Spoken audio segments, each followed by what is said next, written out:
Buenas noches a todos. Soy el Storyteller, y estoy aquí para ayudarles a quedarse dormidos con estas historias de terror de mala compañía. Así que, antes de empezar, asegúrense de suscribirse al canal y darle me gusta al video. Me encantaría saber de dónde son y a qué hora están viendo esto, así que déjenlo en los comentarios. Cuando estén listos, pónganse cómodos y relájense.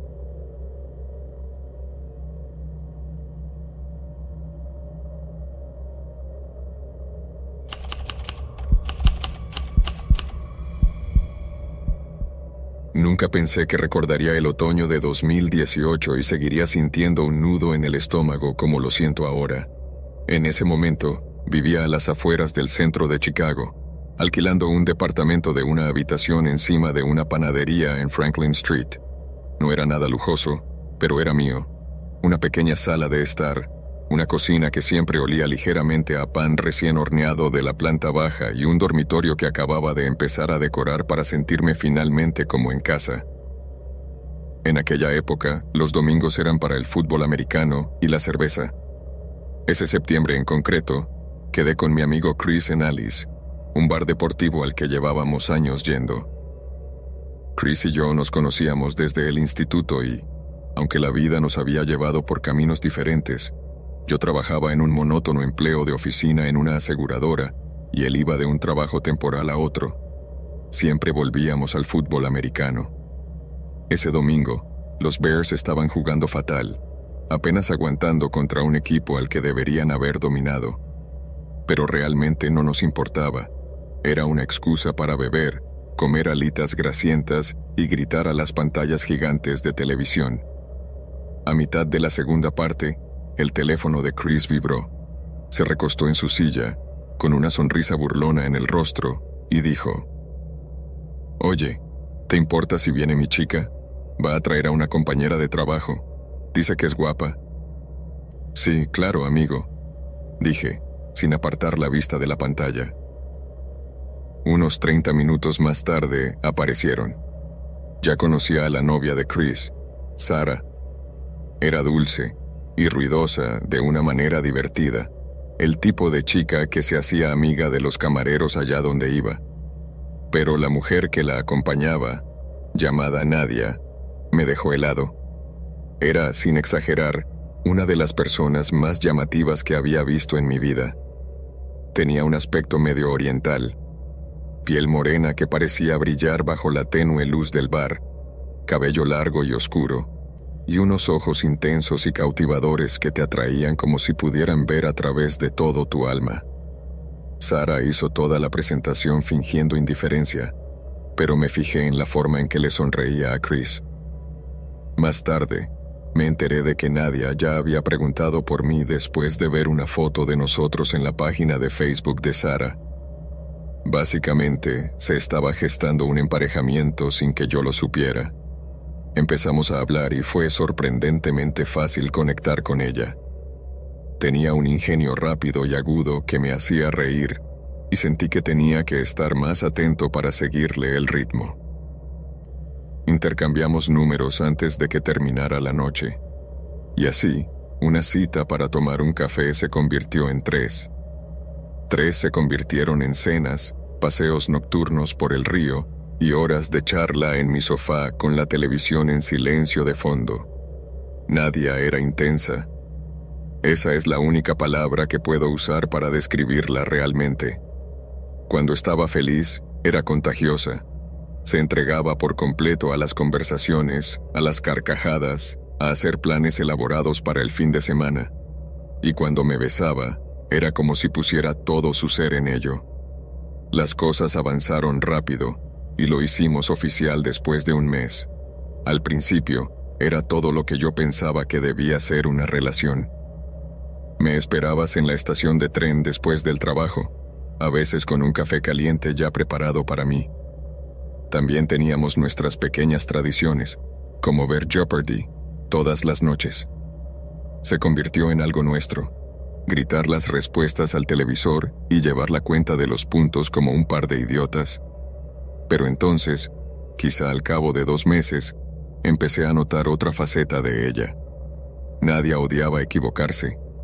no de una forma obstinada, del tipo, es que es muy competitiva, sino más bien como si lo tomara como un profundo insulto personal. Una noche, en Jeopardy, hubo una pregunta sobre quién había escrito la canción My Sweet Lord. Inmediatamente grité, George Harrison. Pero ella dijo, muy seria, no, fue Lennon. Me encogí de hombros. No, Lennon escribió Imagine. My Sweet Lord fue sin duda George.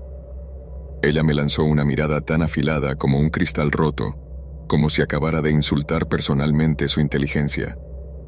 Cuando la pantalla de la tele confirmó que efectivamente era Harrison, le dije, te lo dije, de la forma más suave y menos conflictiva que pude, pero ella se lo tomó muy mal. No me dirigió la palabra durante el resto del episodio. Al principio pensé que estaba bromeando, pero cuando le pregunté, ¿estás bien?, simplemente me ignoró por completo.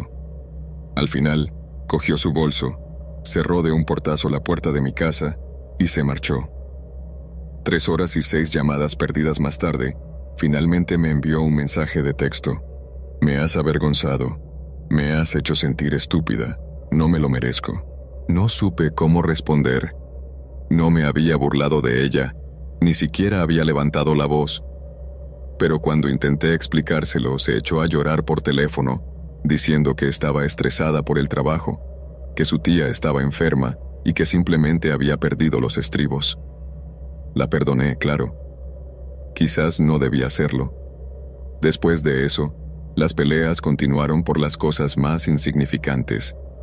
Las pequeñas cosas se convertían en grandes dramas.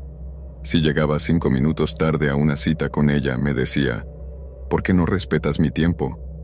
Si no me gustaba un restaurante que ella sugería, me decía, ¿por qué siempre rechazas mis ideas? Pero cuando las cosas iban bien, iban realmente bien. Eso era lo que me hacía seguir adelante. Ella tenía una forma increíble de hacerte sentir como si fueras la única persona en todo el mundo cuando quería. Sin embargo, al cabo de 6 meses, la balanza se inclinó. Lo malo empezó a superar con creces a lo bueno. No podía imaginarme llevándola a casa para que conociera a mi mamá o, Dios no lo quiera, viviendo juntos. Así que tomé una decisión. Tenía que terminar la relación. Lo hice en una cafetería pública, siguiendo el consejo de Sara. Un lugar público es menos propicio para los dramas, dijo. Pero me equivoqué. Nadia montó una escena enorme, con lágrimas y gritos, antes de salir furiosa. Una semana después, intercambiamos las cosas que habíamos dejado en casa del otro. Ella estaba fría como el hielo. Esta vez no hubo escena, pero podía sentir el odio puro y sin adulterar que irradiaba. Pero no dejé que eso me desestabilizara. Me dije a mí mismo que por fin había terminado. En julio del año siguiente, estaba saliendo con alguien nuevo, una chica llamada Emily. Todavía era algo casual, solo habíamos tenido 3 citas, pero era prometedor. Después de nuestra tercera cita, que terminó con un bonito beso fuera de una vinoteca, tomé el tren L para volver a casa, sintiéndome eufórico y esperanzado. Me desplomé en la cama alrededor de la medianoche, y lo siguiente que supe es que me desperté en la más absoluta oscuridad, con la horrible sensación de que había alguien más en la habitación conmigo. Al principio, pensé que estaba soñando, pero entonces oí el crujido más suave y deliberado de la puerta de mi dormitorio al abrirse. Todo mi cuerpo se tensó. El colchón se hundió ligeramente, como si alguien se hubiera sentado en el borde de la cama, justo a mi lado. Me di la vuelta rápidamente, con el corazón latiéndome con fuerza en el pecho, esperando ver a un ladrón o algo peor. Pero no era un ladrón, era Nadia.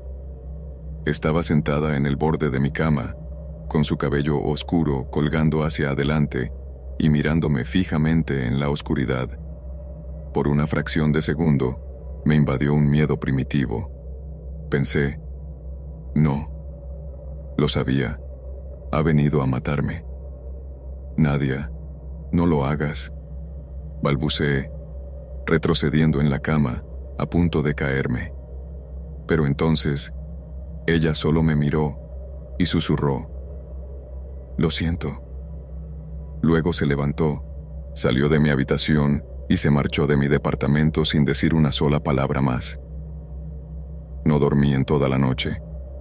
Me quedé sentado en la cama, temblando, repasando la escena una y otra vez en mi cabeza. ¿Cómo había entrado? ¿Qué fue eso? Entonces lo recordé. Le había dado mi llave de repuesto meses atrás, cuando las cosas aún iban bien. Me la había devuelto cuando rompimos, pero ¿y si había hecho una copia? La sola idea me ponía los pelos de punta. Ya no tenía su número. Lo había borrado y bloqueado. Tampoco tenía conexión con ella en las redes sociales. Así que le pedí a Sara que le pasara un mensaje de mi parte. Si Nadia se acercaba a mí de nuevo, iría a la policía. Sara me dijo que Nadia leyó el mensaje y luego la bloqueó inmediatamente. No hubo respuesta. Esa fue la última vez que supe de ella. A veces, trato de convencerme de que debí haber dejado la puerta principal abierta esa noche, que tal vez fue solo pura suerte que ella probara la manija. Pero luego pienso en la forma en que se deslizó silenciosamente en mi habitación, se sentó en mi cama sin hacer ruido y susurró una disculpa antes de desaparecer como un fantasma. Si solo hubiera querido hablar, había 1000 formas mejores y menos aterradoras de hacerlo. No, ella quería que me sintiera vulnerable, querías que sintiera ese miedo. Y lo sentí. Dios, cómo lo sentí. Me mudé de Chicago en 2020 y le pido a Dios que nunca vuelva a verla. Pero de vez en cuando me despierto en mitad de la noche, juraría que sigo sintiendo el peso de alguien sentado en el borde de mi cama.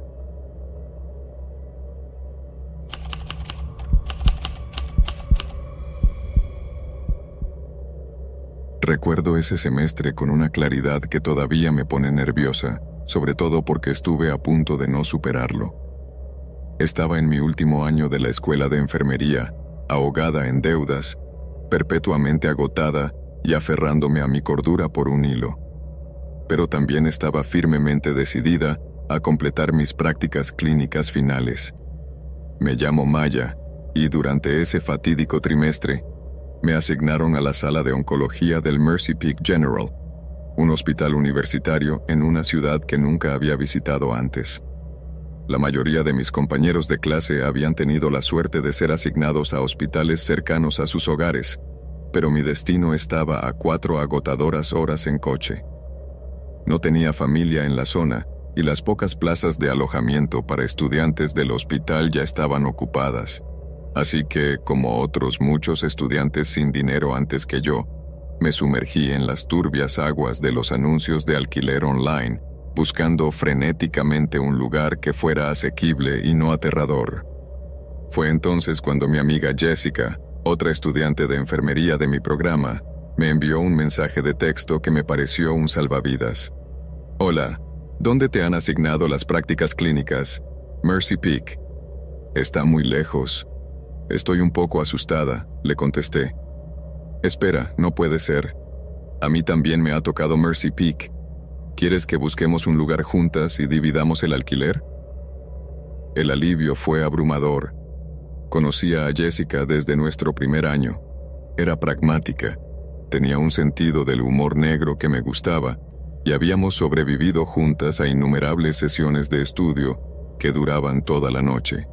Así que confiaba en ella ciegamente. Encontramos un anuncio en una página web de alojamiento para estudiantes de una habitación compartida para 2 personas en Elmwood Avenue, una calle tranquila y arbolada a poca distancia en autobús del hospital. La casera, la señora Gable, era una anciana que parecía dulce y severa a la vez. Tenía una larga lista de reglas. No se permitían invitados del sexo opuesto a pasar la noche. No se podía poner música alta después de las 10 de la noche, y había que apagar las luces a medianoche. Cuando nos mudamos, el arreglo parecía perfecto. La habitación era pequeña y espartana, con paredes blancas, suelos de madera rayados y una sola litera metálica para ahorrar espacio. Jessica, que era más baja, se quedó con la litera de abajo y yo con la de arriba. Las primeras semanas fueron un caos organizado. Nos levantábamos antes del amanecer, caminábamos en la oscuridad hasta la parada del autobús y regresábamos tarde por la noche, con el cuerpo dolorido y la mente aturdida por las exigencias implacables de nuestros turnos. Apenas hablábamos de otra cosa que no fueran las historias clínicas de los pacientes y el pésimo café del hospital. Pero una semana, una noche en particular, todo cambió. Era jueves y yo estaba agotada. La sala había sido un caos todo el día y no había comido nada desde el desayuno.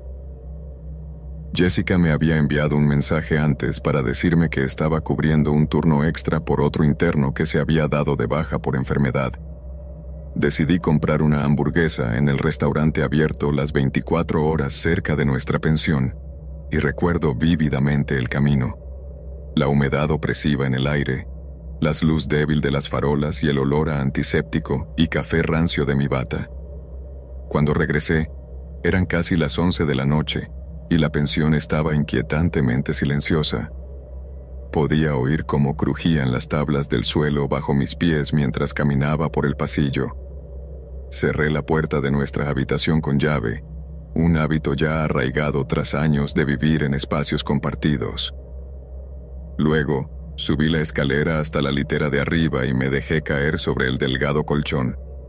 Sentía como si mis músculos se estuvieran disolviendo.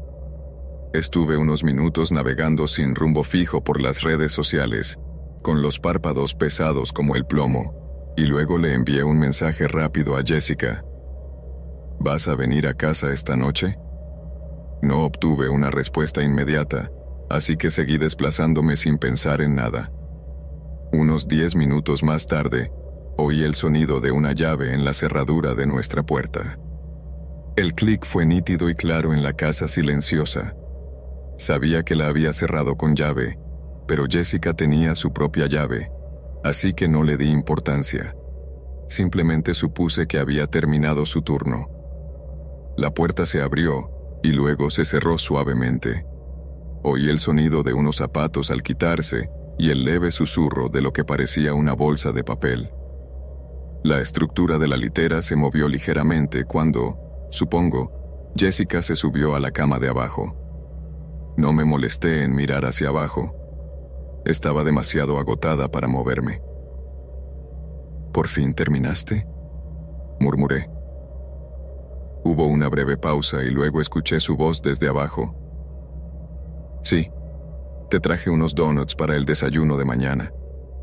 Una pequeña sonrisa se dibujó en mis labios al oír eso, y con los ojos ya entrecerrados contesté: «Qué bien, eres la mejor». Charlamos durante unos minutos sobre cosas triviales.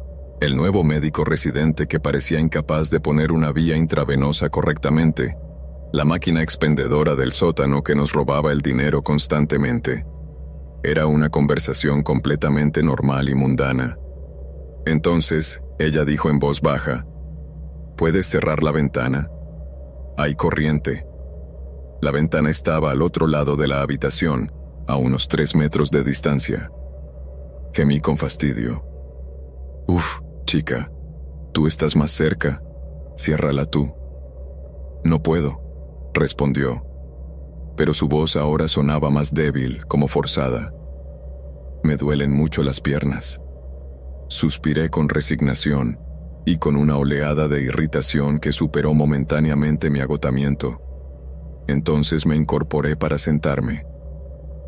«Está bien, lo haré yo, pero no te acostumbres, ¿eh?». Mientras me sentaba, miré hacia abajo para quejarme una vez más, pero al hacerlo, todo mi cuerpo se tensó. La cama debajo estaba vacía. La manta estaba cuidadosamente doblada a los pies del colchón, y la bolsa de Jessica no estaba por ningún lado. Me puse helada. Pero si acababa de hablar con ella. Durante una fracción de segundo, mi cerebro se negó a procesar esa información. Me incliné sobre el borde de la litera y miré hacia la oscuridad que había debajo. No había nada. Luego, miré hacia la puerta del baño. Estaba abierta de par en par y la habitación estaba a oscuras. «¿Jessica?», susurré con la voz temblorosa. No hubo respuesta. En ese momento, mi corazón comenzó a latir como una locomotora contra mis costillas. Bajé rápidamente por la fría escalera de metal, escuchando cada crujido resonar con fuerza en la habitación silenciosa y conteniendo el aliento para no gritar. Miré debajo de la cama, dentro del pequeño armario, incluso detrás de la cortina de la ducha, en el baño. La habitación estaba vacía, no había nadie allí. De repente, mi teléfono vibró en la litera de arriba con un sonido sorprendentemente fuerte y casi me caigo de la escalera al intentar cogerlo. La pantalla se iluminó con una llamada entrante. «Jessica», respondí con la mano temblorosa. «¿Dónde diablos estás?». Su voz se escuchó metálica y distante, con ruido de fondo. «Todavía estoy en el hospital, amiga. Lo siento, acabo de ver tu mensaje. Voy a ese restaurante abierto las 24 horas. ¿Quieres que te traiga algo?». Su voz se escuchaba con un fondo de charlas y ruido de platos. Sentí como si me hubieran llenado el estómago de hielo. ¿No estás en casa?», pregunté con la voz casi en un susurro. «No», dijo ella con tono confundido. «¿Por qué iba a estarlo?». No respondí. Solo corrí, agarré mi teléfono y mis llaves y salí disparada de la habitación, sin siquiera detenerme a ponerme los zapatos. Bajé volando por la estrecha escalera, con los pies descalzos golpeando el linóleo frío y el corazón en la garganta. La puerta de la señora Gable se abrió con un chirrido cuando pasé corriendo, pero no me detuve. Salí como una bala al aire húmedo de la noche, jadeando en busca de oxígeno. Las pocas personas que se arremolinaban en la lavandería al otro lado de la calle me miraron fijamente como si estuviera loca, pero eso tampoco me detuvo. Cuando por fin vi el letrero luminoso del restaurante al final de la manzana, divisé a Jessica a través del gran escaparate. Estaba de pie junto a la barra, con su uniforme de trabajo, sosteniendo una bolsa de comida para llevar. Levantó la vista y su expresión pasó de la confusión a la alarma cuando me vio correr hacia la puerta de cristal en el estado en que estaba. «¿Mayra? ¿Qué ha pasado? ¿Por qué no llevas zapatos?», me preguntó corriendo a mi encuentro con los ojos llenos de preocupación. Me derrumbé allí mismo, en la acera, sollozando incontrolablemente mientras te contaba todo. Cómo había oído abrirse la puerta, cómo había mantenido una conversación completa con ella, cómo había algo en su cama. Al principio pensó que debía de haber estado soñando, que era una alucinación provocada por el estrés y el cansancio, hasta que le mostré el registro de llamadas de mi teléfono. Se quedó helada. Dijo que había estado hablando conmigo justo a la hora en que la cosa de nuestra habitación me hubiera hablado, pero esa llamada no estaba registrada en mi historial. Esa noche no volvimos a la pensión. Nos registramos en el motel más barato que encontramos. Compartimos una cama individual y nos quedamos despiertas toda la noche, escuchando cada ruido con nerviosismo. A la mañana siguiente, fuimos a decirle a la señora Gable que nos mudábamos. Ella no pareció sorprendida, solo apretó los labios en una línea delgada y severa y dijo en voz baja: «Esa habitación tiene historia. La última chica que se alojó allí, una enfermera en prácticas como ustedes dos, dicen que murió mientras dormía. Un aneurisma repentino».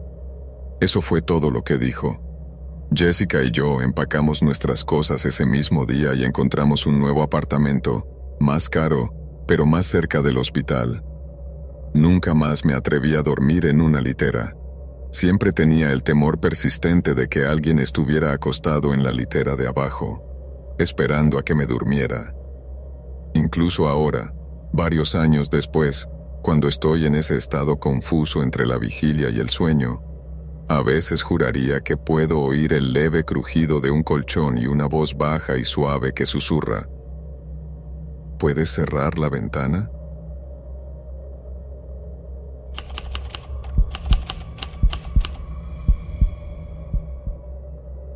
Me dije a mí misma que este viaje se suponía que iba a curarnos, pero incluso mientras el coche subía lentamente por Hemlock Way, en Port Townsend, Washington, las sombras entre los árboles parecían demasiado quietas, demasiado deliberadas, como si nos hubieran estado esperando.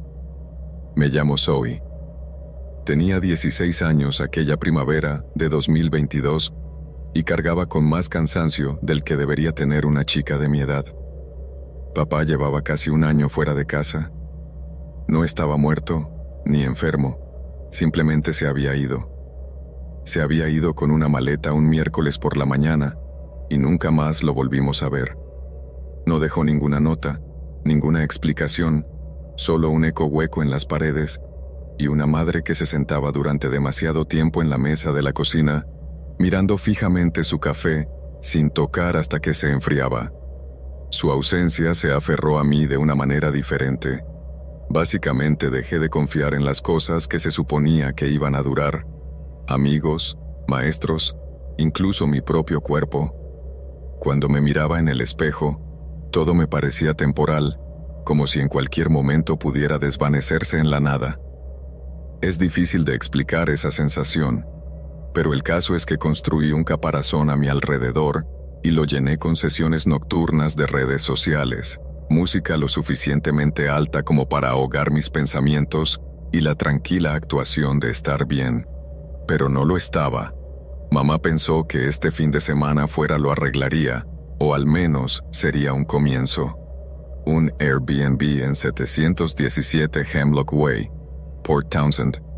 4 días en una casa de postal donde dijo: podemos recordar quiénes somos, solo tú y yo. Quería creerle. Quería que el viaje fuera más que su intento desesperado por escapar. La casa era tan pintoresca como prometía el anuncio. Tenía persianas azul pálido, rosas a lo largo del camino y un porche que se hundía bajo el peso de su propia historia. Pero las contraventanas estaban clavadas. Todas las ventanas estaban selladas, como un ojo que se hubiera cerrado a la fuerza. Eso definitivamente llamó mi atención. Y luego estaba Elias, el anfitrión. Tenía unos 40 años, estaba en forma, llevaba la camisa perfectamente planchada y el pelo peinado con precisión. Nos saludó con una sonrisa, pero era el tipo de sonrisa que parecía ensayada. Sus ojos no se movían con ella, se mantenían fijos, observando. Mamá dijo que era educado. Yo pensé que era calculador. En el interior, la casa olía intensamente a limpiador de limón, tan fuerte que me escocía la garganta. Los muebles parecían colocados para una foto, como si nadie hubiera vivido allí nunca. Había sillas vintage colocadas en ángulo y cortinas de encaje demasiado rígidas para moverse. Todos los marcos de fotos estaban inclinados exactamente en el mismo ángulo, no uno, ni dos, sino todos y cada uno de ellos. Había una nota esperando en la mesita de noche de la habitación que mamá y yo íbamos a compartir. Estaba cuidadosamente doblada y escrita a mano con letras cuadradas y apretadas. Por favor, envíame un mensaje cada noche antes de dormir. La seguridad es importante. Mamá se rió nerviosamente y guardó la nota en su bolso en lugar de tirarla. Supongo que se preocupa mucho por sus huéspedes, dijo, esforzándose demasiado por hacer que sonara inofensivo. Me fijé en cómo sus manos se demoraban en el papel, como si sintiera lo mismo que yo, pero no quisiera nombrarlo. Esa noche, tumbada en esa habitación demasiado silenciosa, lo oí. Un leve rasguño. No era el crujir de una casa vieja, ni el viento, sino un rasguño deliberado, constante y desesperado, procedente de detrás de la pared del baño. Pegué la oreja al yeso para escuchar mejor. Estaba frío, más frío de lo que debería. Al principio, no era más que el crujir de las viejas vigas, o tal vez el débil eco de las tuberías. Pero entonces, tan débil que podría haberlo imaginado, Se escuchó un sonido, un susurro, una vibración más que una voz. Me esforcé por escuchar. Podría haber sido cualquier cosa: el chirrido de tuberías lejanas, una radio encendida en algún lugar, o una broma que mi mente quería gastarme. Aún así, el murmullo sin palabras me dejó un nudo frío en el pecho. A la mañana siguiente, Elías apareció en la puerta de la cocina con una canasta de muffins, con esa sonrisa aún fija en tu rostro. Rozó la mano de mamá cuando se los entregó, y su contacto se prolongó un poco más de lo normal, demasiado intencionado. La vi estremecerse, aunque lo disimuló rápidamente. Quería creer en la bondad. Lo necesitaba. A mediodía, ya estaba explorando el lugar, y encontré una puerta cerrada al final del pasillo. Era de madera maciza, con un marco nuevo. Otra puerta cerrada conducía al sótano, pero esta tenía un grueso candado. «¿Es el trastero?», dijo Elías cuando le pregunté, pero su respuesta fue demasiado rápida, demasiado seca, pero no apartó la mirada de mí cuando lo dijo. Esa segunda noche, volví a despertarme. Esta vez, no por los arañazos, sino por las voces. El siseo grave de un hombre y el sollozo entrecortado de una mujer.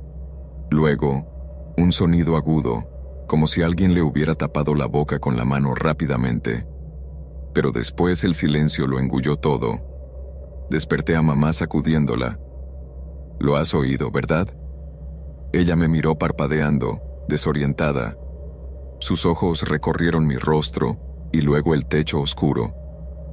Entonces apretó su mano sobre la mía y susurró: «Las paredes transmiten el sonido. Las casas antiguas hacen eso».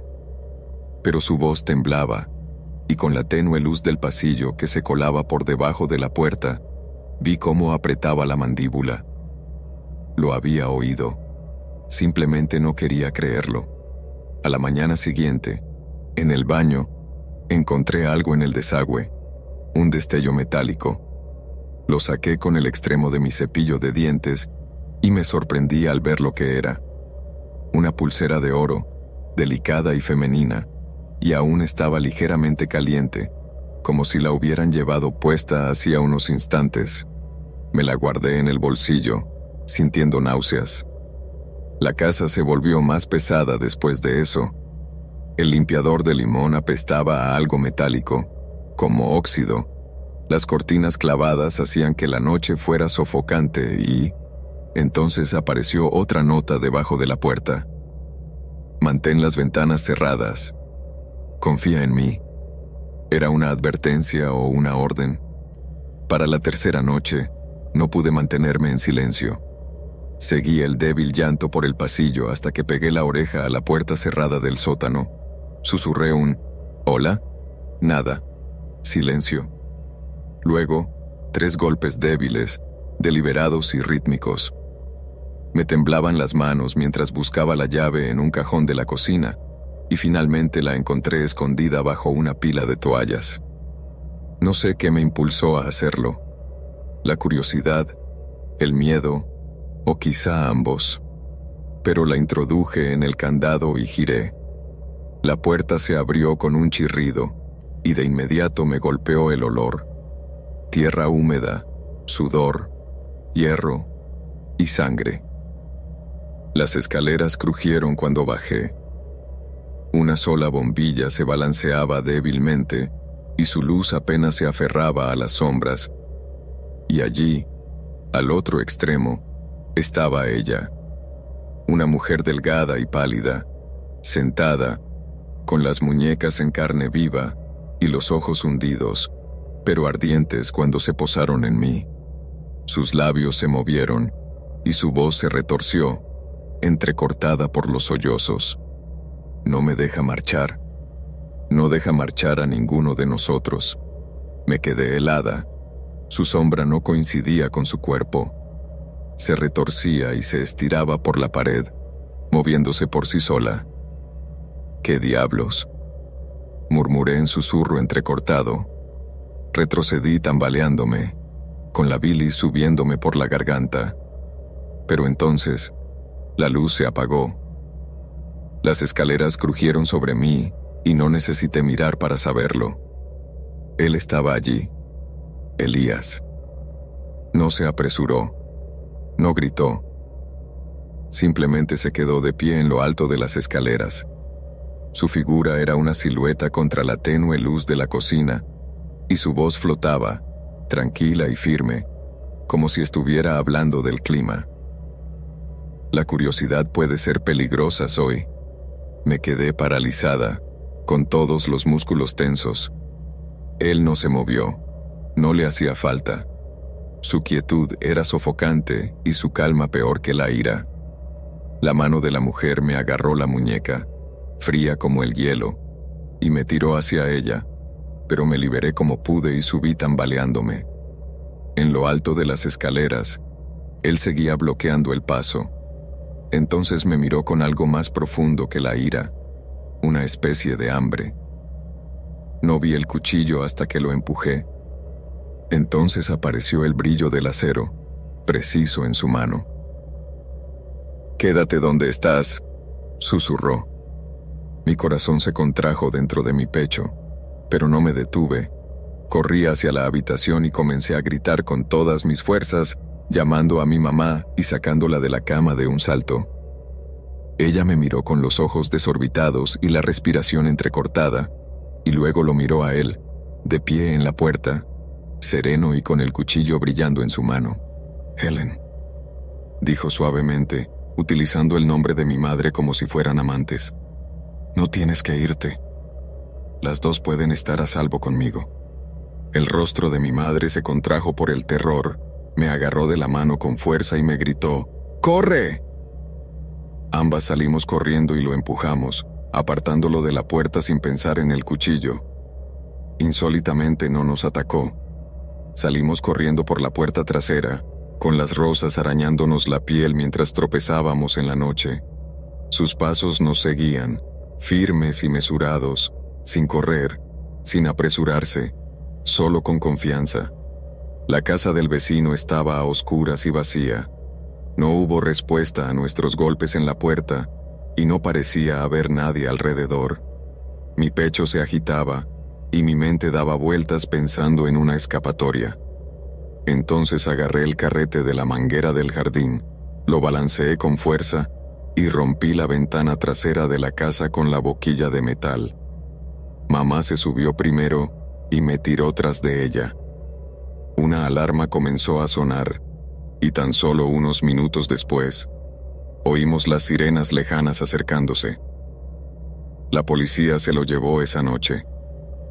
En su sótano, encontraron el cadáver de su esposa, a quien había asesinado hacía meses.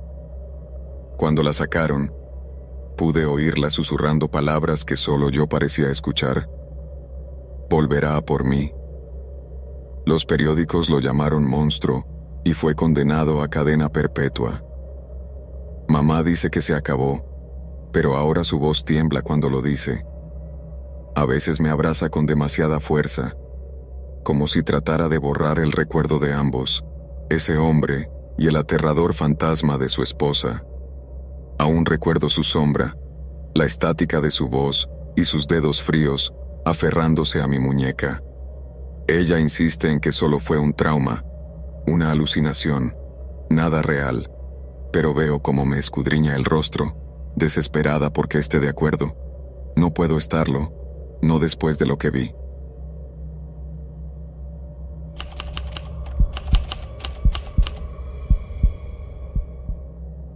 Todavía puedo sentir la humedad sofocante de aquella tarde de finales de agosto en la que llegué por primera vez a la Universidad de Oak Haven. El campus era un hervidero de energía nerviosa, un mar de estudiantes de primer año que buscaban a tientas en sus mapas y padres que intentaban dar un último consejo no solicitado. Había conducido 7 horas desde mi pequeño pueblo de Pensilvania, con la vieja camioneta de mis papás cargada con todo lo que un joven de 19 años cree que necesita para conquistar el mundo: maletas con ropa que apenas usaría, cajas de ramen, una mini nevera y una lámpara de escritorio endeble que esperaba que iluminara mi camino hacia la gloria académica. Mi compañero de cuarto se llamaba Seth Blackwood. La asignación de habitaciones era una lotería, y todo lo que sabía de él provenía de una pequeña ficha proporcionada por la universidad. Ciudad natal, Des Moines, Iowa. Carrera, informática. Cuando por fin encontré la habitación 307A y abrí la pesada puerta de madera, Seth ya estaba allí. Estaba sentado en su cama, con las piernas cruzadas, unos auriculares enormes puestos en los oídos y los ojos pegados a la pantalla de un ordenador portátil. No levantó la vista inmediatamente, solo me dirigió un breve y casi imperceptible movimiento de cabeza, como si fuera una pequeña molestia. «Hola, soy Leonard», dije, dejando caer mi bolsa de viaje al suelo con un golpe seco. Lentamente, se quitó el auricular. «Seth», fue todo lo que dijo, sin una sonrisa, sin ofrecerme un apretón de manos. Nada. Su mirada volvió inmediatamente a la pantalla, como ya hubiera cumplido con una tarea fastidiosa, y esperaba a que me fuera. Intenté no darle importancia. La universidad es una transición extraña para todos, me dije a mí mismo. Algunas personas son extrovertidas, otras son tímidas. Quizá él era simplemente del tipo callado y concentrado. En esos primeros días, existíamos en órbitas paralelas, interactuando muy poco. No era abiertamente hostil, solo ausente. Se movía por nuestro espacio compartido con una quietud fantasmal. La habitación siempre estaba impecable en su lado, eso sí.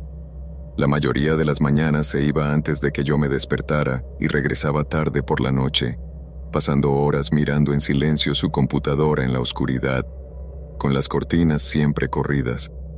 Recuerdo una llamada telefónica con mi mamá una semana después. «Sí, bueno, reservado», le dije, eligiendo cuidadosamente mis palabras. Ella se rió al otro lado del teléfono. «Bueno, eso es mejor que tener a un fiestero ruidoso y desordenado, ¿no?». Me obligué a reír. «Sí, supongo que sí». En general, su silencio era una bendición, y rápidamente encontré mi propio ritmo, formando un grupo sólido de amigos de mi seminario de literatura y los chicos de mi piso. Pasaba las tardes en la sala común, perdiendo al ping-pong, debatiendo con los profesores y, en general, disfrutando de mi nueva libertad. Cuando volvía a mi habitación, Seth solía haberse ido el fin de semana, desapareciendo sin decir nada. Era un arreglo cómodo, aunque un poco extraño, hasta una noche a finales de octubre. Ese viernes había sido agotador. Se acercaban los exámenes parciales y había pasado la mayor parte de las 10 horas encerrado en la biblioteca, alimentándome de café de la máquina expendedora.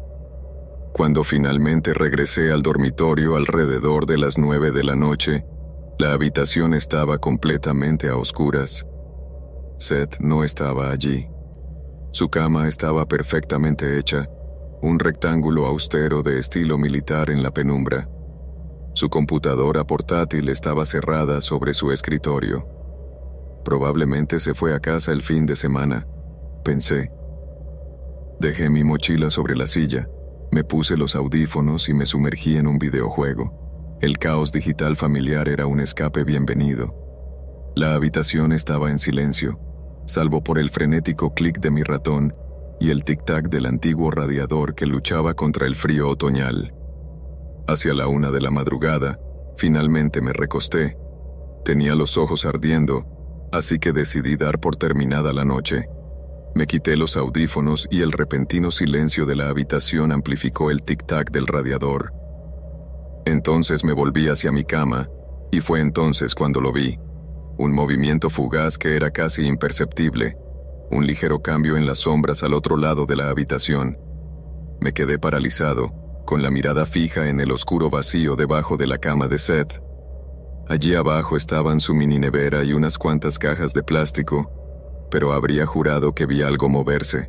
Parpadeé, tratando de aclarar mi visión, y me incliné ligeramente hacia adelante. Entonces lo volví a ver, esta vez con más claridad. Era humano. Era una mano que se retraía lentamente hacia la oscuridad. Di un salto atrás del susto, y un grito ahogado escapó de mis labios. Sentí como si mi corazón intentara salirse de mi pecho. Pero antes de que pudiera procesar lo que estaba pasando, la voz de Seth salió de las sombras, inquietantemente tranquila. «Oh, ¿me has visto?». Salió gateando de debajo de la cama, con movimientos lentos y deliberados, pero su cara era inexpresiva, indescifrable. Su sudadera con capucha oscura estaba arrugada, y tenía el pelo enmarañado en un lado, como si llevara mucho tiempo tumbado en ese espacio tan reducido. «Amigo», dije, tratando de forzar una risa que salió como un chillido ahogado. «¿Qué diablos estás haciendo ahí debajo?». Él pareció avergonzado por un momento, una expresión fugaz que rápidamente fue reemplazada por una sonrisa burlona. «Solo te estaba tomando el pelo, amigo. Quería ver cuánto tardabas en darte cuenta». «¿Cuánto tiempo? Es más de la 1 de la mañana, Seth». Se encogió de hombros, sacudiéndose el polvo de los pantalones. «Supongo que perdí la noción del tiempo», dijo sin más. No dio más explicaciones, solo dijo: «Voy a lavarme los dientes». Y salió de la habitación, como si esconderse debajo de la cama durante horas en la oscuridad fuera una broma universitaria perfectamente normal. Me quedé allí de pie durante mucho tiempo, con la mente a 1000 por hora, tratando de entender lo que acababa de pasar. Cuando regresó, yo fingí estar absorto en mi teléfono. Se metió en la cama, apagó la lámpara y la habitación volvió a quedar en silencio. Durante las siguientes semanas, las cosas volvieron a nuestra extraña versión de la normalidad. Seth estaba callado y distante, y yo logré convencerme de que el incidente no había sido más que un intento de humor extraño y espeluznante. Se lo mencioné a una amiga, Chloe, mientras caminábamos hacia clase. «¿Se escondió debajo de su cama?», preguntó, y su risa inicial se convirtió rápidamente en una mirada de verdadera preocupación. «Leo, eso no es solo raro, es realmente espeluznante». No podía estar en desacuerdo. Luego, aproximadamente un mes después, justo antes de las vacaciones de Acción de Gracias, las cosas tomaron un giro mucho más oscuro. Era un miércoles por la noche. Lo recuerdo claramente porque tenía que entregar un importante trabajo de historia el viernes y estaba pasando la noche en vela para terminarlo. Seth llegó alrededor de las 11 y dejó caer su mochila al suelo con un fuerte golpe. Luego se fue directamente al baño sin decir nada. Cuando salió, yo seguía encorvado sobre mi computadora portátil. Se sentó en el borde de su cama y se quedó mirando fijamente. No a mí, sino al frente, a la pared, como si estuviera viendo una película que solo él podía ver. «¿Estás bien, amigo?», le pregunté finalmente, ya que el silencio se estaba volviendo insoportable. Parpadeó lentamente y volvió a centrar su atención en la habitación. Me miró como si acabara de darse cuenta de que yo estaba allí. «Sí. Solo estoy cansado». Apagó la lámpara y se acostó. A las 2 de la mañana, estaba empezando a quedarme dormido en mi escritorio, cuando un ruido me despertó. Un leve rasguño metálico, como si algo se arrastrara contra el armazón metálico de la cama. Abrí los ojos, pero la habitación estaba completamente a oscuras. Al principio pensé que tal vez estaba arreglando su cama, pero el ruido se detuvo abruptamente. Lo que siguió fue un silencio sepulcral. Estaba empezando a quedarme dormido de nuevo cuando lo sentí. Esa sensación primitiva y escalofriante de que me observaban. Cuando giré lentamente la cabeza, se me paró el corazón. Seth estaba de pie junto a mi cama. Su silueta apenas se veía, perfilada por la tenue franja de luz del pasillo que se colaba por debajo de nuestra puerta. Su rostro era una máscara de total inexpresividad, con los ojos fijos en mí y sin parpadear. Pero entonces me di cuenta de que, en su mano derecha, que mantenía relajada a un lado, sostenía un martillo. Retrocedí, con una oleada de puro terror recorriendo mi cuerpo y mis piernas enredándose en las sábanas. «¿Qué demonios, Seth?», siseé con la voz temblorosa. Él no se movió durante un momento. Se quedó en la misma posición como si estuviera en trance. Luego, bajó lentamente el martillo. «Tranquilo», dijo con voz grave y monótona. «Solo estaba arreglando mi cama». Una tabla suelta. En la oscuridad total. «Estabas de pie sobre mí, amigo». Seth volvió a parpadear, como si estuviera realmente confundido por mi alarma. «Estabas dando vueltas en la cama. Pensé que estabas despierto». Lo miré fijamente, incapaz de procesar la escena. Su tono era tan tranquilo y tan desprovisto de emoción que me puso la piel de gallina. Era esa calma lo que más me aterrorizaba. «Solo vuelve a la cama», dije finalmente, con mi voz apenas audible. «Por favor». Él asintió, murmuró un «lo siento» en voz baja y volvió a su cama. No volví a dormir en toda la noche. Me senté muy erguido, escuchando el sonido de su respiración constante, y cada crujido del viejo edificio me provocaba una nueva oleada de miedo. A la mañana siguiente, fui directamente a la oficina de servicios de alojamiento y presenté una solicitud de cambio de habitación. No les conté toda la historia, solo murmuré algo sobre hábitos de vida incompatibles. Me dijeron que probablemente tardarían 1 o 2 semanas en tramitarlo, pero esa misma noche hice una maleta y me quedé a dormir en el piso de un amigo.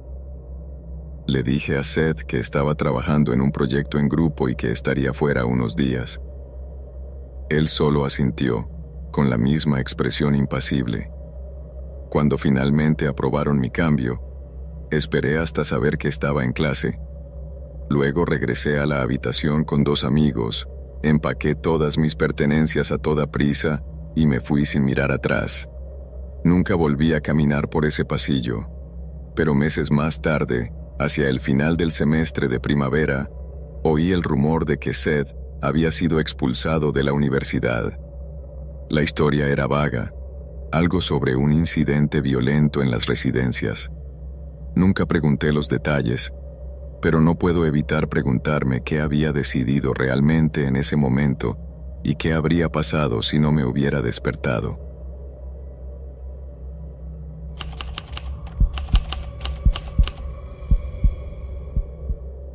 Solo intentaba pagar el alquiler, trabajando en un Dunkin' Donuts. Lo que pasó esa mañana lluviosa todavía me atormenta. Me llamo Isaac Moreno.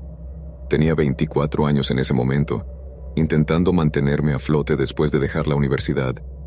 Me había mudado a un pequeño pueblo de Illinois llamado Bridgely Hollow, después de una ruptura bastante dolorosa, y vivía en un mugriento apartamento en el piso de arriba de un salón de manicura que siempre olía a acetona y a moho. El alquiler era barato y el casero nunca aparecía, lo cual era bueno porque apenas llegaba a fin de mes. Acepté un trabajo en el turno de noche en un Dunkin' Donuts abierto 24 horas, justo al lado de la carretera comarcal 19, escondido junto a un centro comercial medio abandonado y un solar cubierto de maleza. La ubicación no era ideal, pero necesitaba el dinero. Era el tipo de lugar donde tienes 5 clientes por hora después de la medianoche, si es que los tienes. Principalmente camioneros, rezagados nocturnos y algún que otro adolescente retándose a hacer estupideces en el aparcamiento. Pero esa mañana, el 19 de septiembre de 2022, empezó como cualquier otra. Fiché a las 10:55 de la noche anterior y todo fue normal, más o menos. El pronóstico había anunciado lluvia ligera durante la noche, pero para las 3 de la madrugada era una tormenta en toda regla. Podía sentirla llegar a través de las paredes como un latido. Mi compañera de trabajo, Alina, Había llamado a última hora para decir que su hijo estaba enfermo, así que yo llevaba el local solo, lo cual no era inaudito. El gerente, un tipo llamado Ron Bell, apenas seguía las normativas. Le importaba más mantener alejado al inspector de sanidad que seguir los procedimientos de seguridad. Sobre las 4:20 de la mañana, la tormenta se puso rara. El viento era cortante, no aullaba, sino que cortaba, como si estuviera arrancando algo del edificio. Oí un extraño crujido de metal contra metal que venía de la parte de atrás, cerca del callejón donde estaban los contenedores. Pensé que el viento había soltado algo. Salí a comprobarlo, pero la visibilidad era escasa. La lluvia me golpeaba de lado como si estuviera enfadada. Entrecerré los ojos hacia el final del callejón donde estaba nuestro retrete exterior. Sí, un retrete exterior. Sé que suena ridículo para un Dunkin' Donuts en 2022, pero la fontanería interior de nuestro edificio llevaba meses estropeada.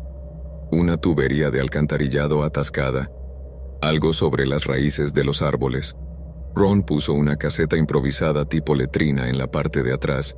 Tampoco era una de plástico en condiciones, solo una caseta de madera podrida con una profunda caída de hormigón debajo. Una fosa séptica o pozo negro anterior al propio edificio. No te preocupes, nos había dicho Ron. Es seguro, simplemente no lo uséis cuando haya tormenta. Ese es el tema. Él sabía que no lo era, pero lo usábamos de todos modos. ¿Qué otra opción teníamos? Y esa mañana fue cuando ocurrió. A las 4:43 de la mañana, un todoterreno blanco entró en el aparcamiento. Estaba detrás del mostrador, reponiendo las servilletas, cuando sonó el timbre de la puerta.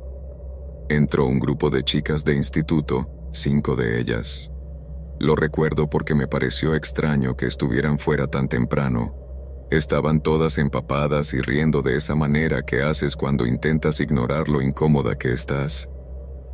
Una de ellas, una chica alta con el pelo teñido de rojo y una sudadera rosa, se acercó directamente al mostrador. ¿El baño?, preguntó, apartándose el pelo mojado de los ojos. Miré por encima de mi hombro y luego a ella. Lo siento, está fuera. Su cara se contrajo. ¿Fuera?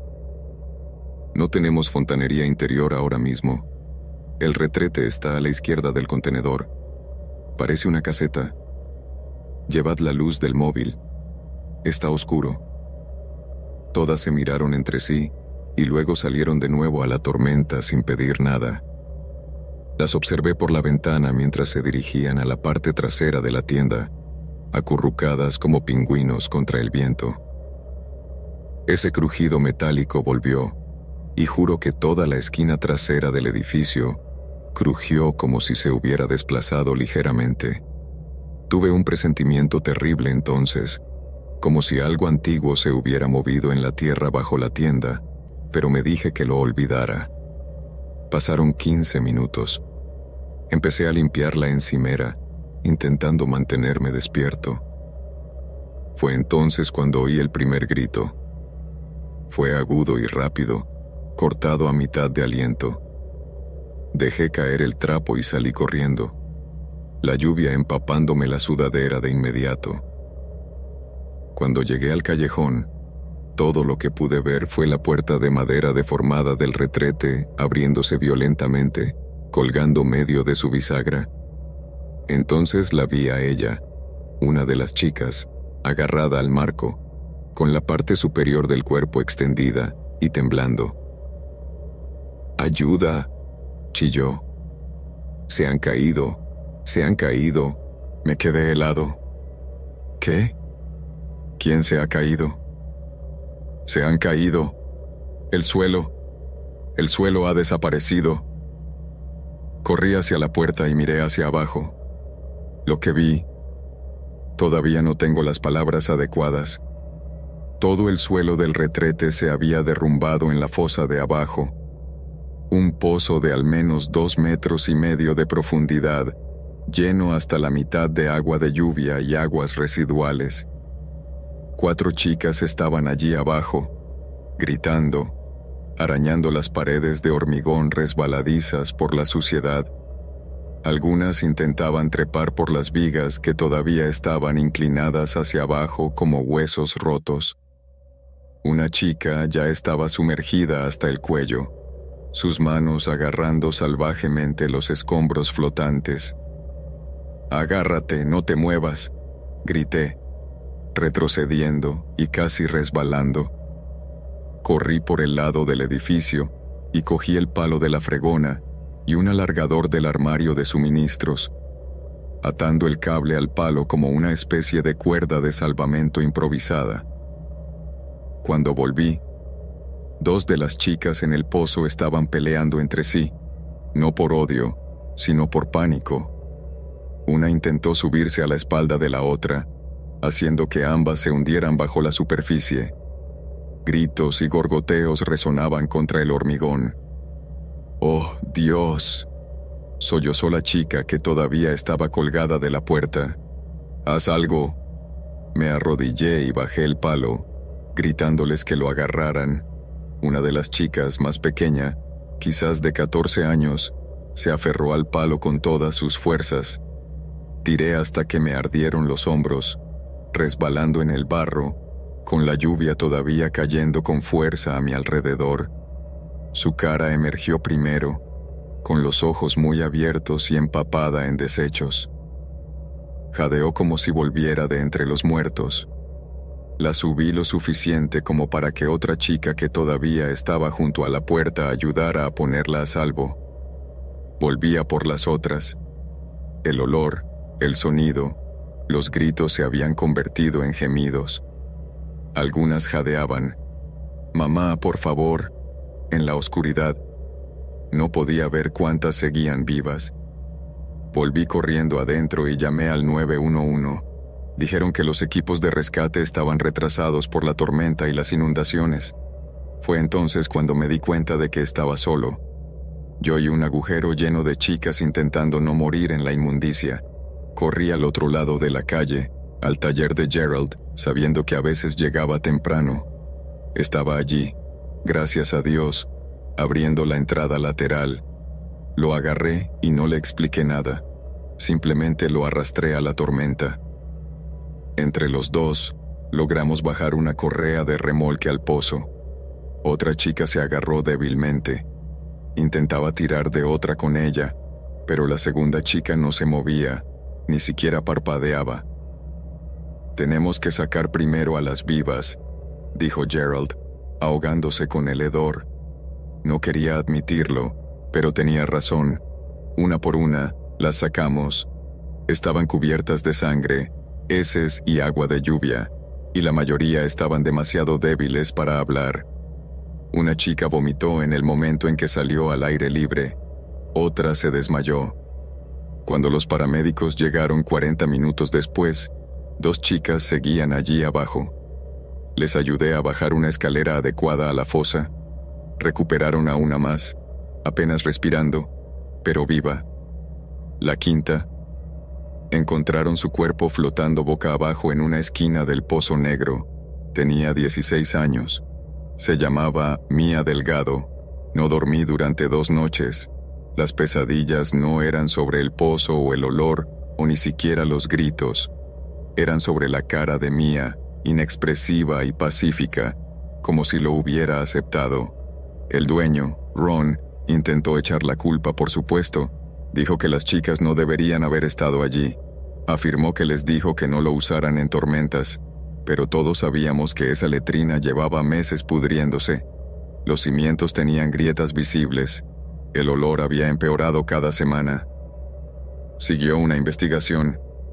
El Departamento de Salud del condado cerró nuestro Dunkin' por infracciones del código. Ron perdió su licencia. Me mudé de Bridgeley Hollow en octubre. Conseguí un trabajo en una gasolinera en otro pueblo pequeño. Y, finalmente, las cosas empezaron a parecer normales de nuevo. Pero cada vez que llueve fuerte y oigo un crujido fuera, lo huelo. Oigo la voz de Mia. Veo el pozo. Veo el